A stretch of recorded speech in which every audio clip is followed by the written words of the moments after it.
No, first, I have to reject that the Commission or other European institutions is ignoring this independence movement. We are carefully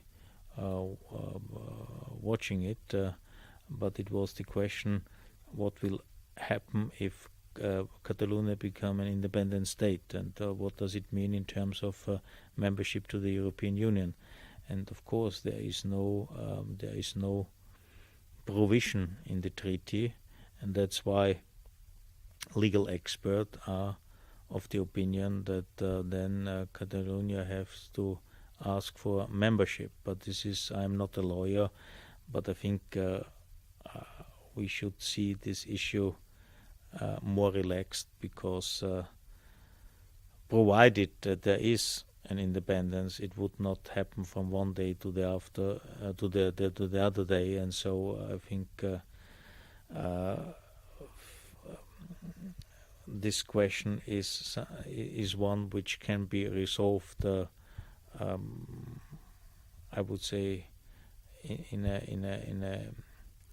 a more relaxed manner. So it should not be the decisive one, but I think it's up to the Catalonian people to decide about their future. It's not the task of the European Union to make any comments on that. We have simply responded to legal requests, and this is certainly subject to further explorations. But in terms of timetable, etc., I think one could be more relaxed than it is. It's less about the individual project, but what we are asking now is a strategy in the different areas. For instance, when it comes to the use of money for SMEs, we ask for a smart specialization strategy, which means each region has to identify its business opportunities, its potentials, where is already a strength given, what can be further enhanced, what are the already existing assets of a region in terms of the business sectors, of the availabilities, and this should be laid down in a strategy. The same applies, if you like, for transport.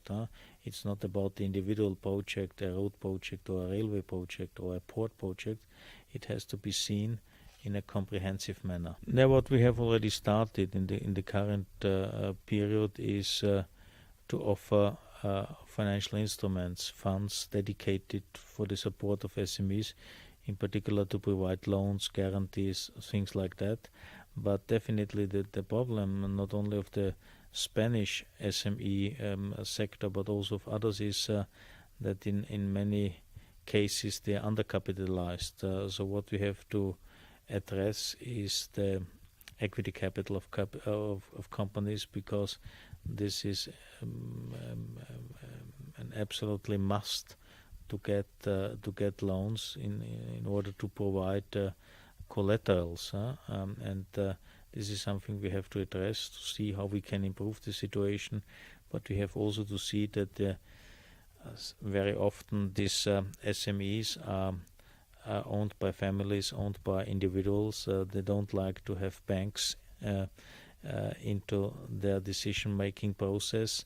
So this is also a psychological problem which we have to overcome. But I think it's our common interest, not only the Spanish government but also others, the European level, to identify ways and means how we can overcome this problem. In principle, money is available. We have to find creative solutions, not only to provide the money but to offer ways and channels how the money can be used.